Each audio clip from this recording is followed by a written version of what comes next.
the big pullout in 2005, it explodes into this hotbed of Hamas-driven terrorist activity. Rockets flying into Israel on the daily, etc. Yeah. And so now your career path in response to that, how does that look?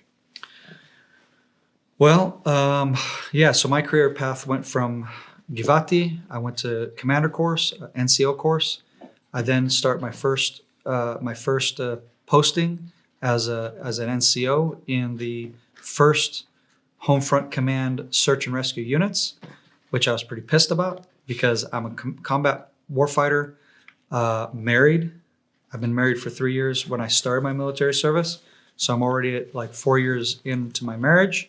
And a volunteer. So unlike most Israeli soldiers who had to serve, I am literally a volunteer. So I'm like a U.S. Soldier. I'm volunteering to be here. I don't get any benefits like you do in America. And basically not expecting to, I'm not doing this for any gain. I'm sacrificing to be here. And you're putting me in a non-combative position. I was like livid. And I'm like, what is this Home Front Command Search and Rescue anyways? It's the first platoon where they did this for the enlisted soldiers. Because up until then, the search and rescue units of the Home Front Command were reservists. So these were guys who served in all kinds of parts of the military and then ended up being trained especially on search and rescue, which is essentially if a building collapses like cement on top of somebody, you have special equipment and engineering stuff that you can get them out and rescue them out of rubble, out of whatever, which was used many times in Haiti. I know that the search and rescue teams were sent to Haiti. They were sent to other earthquake places. The first mission we ever had was actually in Egypt, active mission. So there was a terror attack at a hotel in Egypt, I think in 2004. And my soldiers were sent over there to go help with the search and rescue process from this hotel. It's an Egyptian hotel that got targeted by car bombing, and the whole side of it got. And and so they found, for example, a little baby that looked like a burnt dog, is the way they told me. And it was a baby. Yeah. That was killed in that attack, and they were because they were young kids and they were just decimated by that. Yeah. That whole experience, so I ended up there, Home Front Command, and then I went to the Jewish conversion course, which was offered to me in my military service. What does that consist of? That consists of, so this was a new project in 2004. It's called Kurs Nativ, the Nativ course, or The Way, directly translated in English. And essentially, what happened is the military got offered, or the military, someone within the military, basically someone this lady, I don't know how exactly her position was. She was a military person, but because she was always in civilian clothing. The lady who was the head of this program, that she started this thing. But what she did is essentially she petitioned the rabbinate of Israel, the religious Orthodox. Who's in charge of any conversion processes, she said, listen, these soldiers have a social problem, okay? When they get out of their military service, they've laid their lives down for the country, and some of these kids, the dad is Jewish, but the mom's not, and therefore halachically they're not Jewish, and therefore they can't get married to another fellow Jew, because of their status in society. And so, because according to Jewish religious law, they're not allowed to marry a non-Jew, Lachlik Jew, even though, again, the dad is, and they grew up in Israel, and they grew up Jewish. They can't officiate a wedding between this person and a fully Jewish person. So again, that creates a social imbalance and problem in society. And so normally what they would do is they do a civil marriage in Cyprus. They come back with their paperwork that they're wedded civilly, and then they'd have the wedding celebration in Israel, and so on. So this lady, and I guess a few others, petitioned the rabbinate together with the IDF and said, is it okay that would you agree to create a program where these soldiers, part of their military service, they get to do a 6-month fast track conversion course to become Jewish? The rabbinate said, okay. The military said, okay, because the military has to fund this, because 6 months out of your 3-year, if you're a guy, 3-year military mandatory service.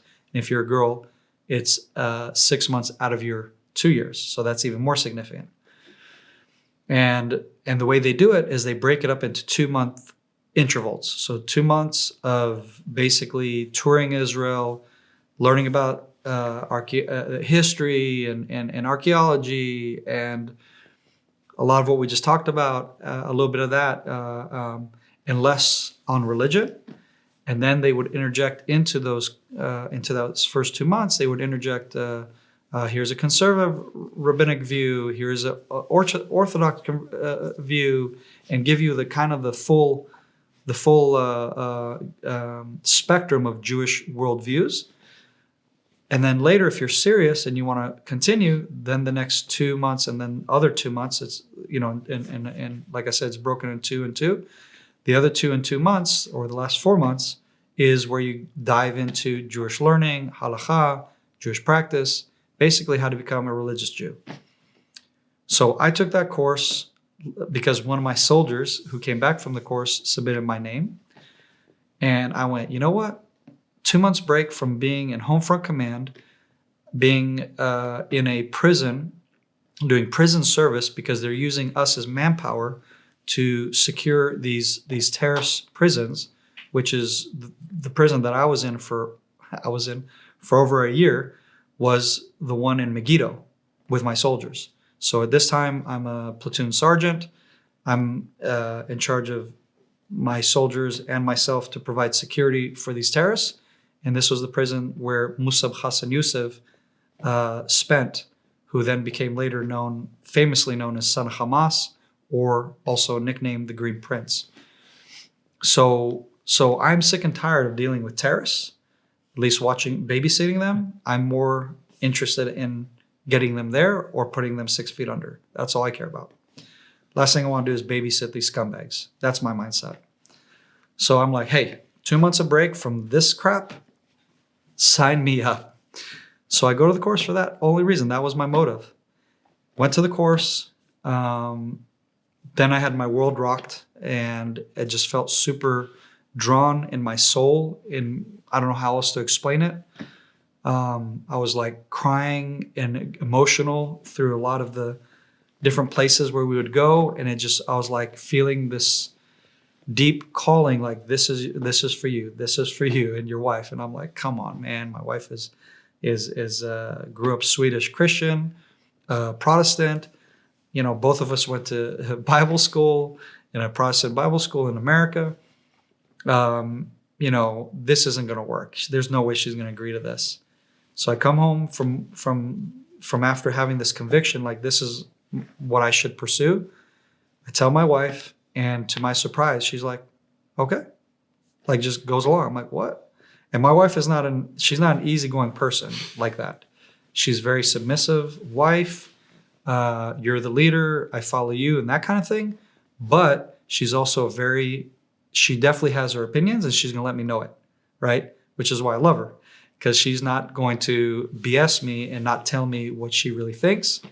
And to the point where she's usually always giving me the hard truth that I need to hear, that gets me to the point where I get pissed off, even like, oh, like but I know she's right eventually, and I come around. And so to my huge surprise, she's like, yeah, and I'm like, okay, well, all right. And the long story and the short of that is both my wife and I finished our process in the civilian version, not the military fast track, because she didn't do her military service. And they're like, you can't do the military fast track together with your wife since she didn't serve. And I was like, okay, whatever. We'll do it however you guys want, but we want to continue. And that's what we did in 2007, I think. Both my wife and I had done the official conversion process. What is And- that course called on the civilian side? Is it the same name? No, it's just Jewish conversion course. Okay. There's Is no it- special name. How long is the long course? It can be anywhere between like a few years to like 5 years or even longer. And it's the same process. It's just drawn out. It's the same, but more drawn out because they want to see that you're serious about it. Unlike Christianity and Islam, where it's humny humny, say a prayer, you're in. Judaism is very, very anti forced conversions for sure. In fact, the only time in Jewish history where we did forced conversions of another people group was during the Hasmonean period, which was the 200 BC. So when the Greeks were here and Alexander the Great, and we have the story of Hanukkah, where we stood up against the Greek Empire and resisted and ended up with 200 years of independence because of that.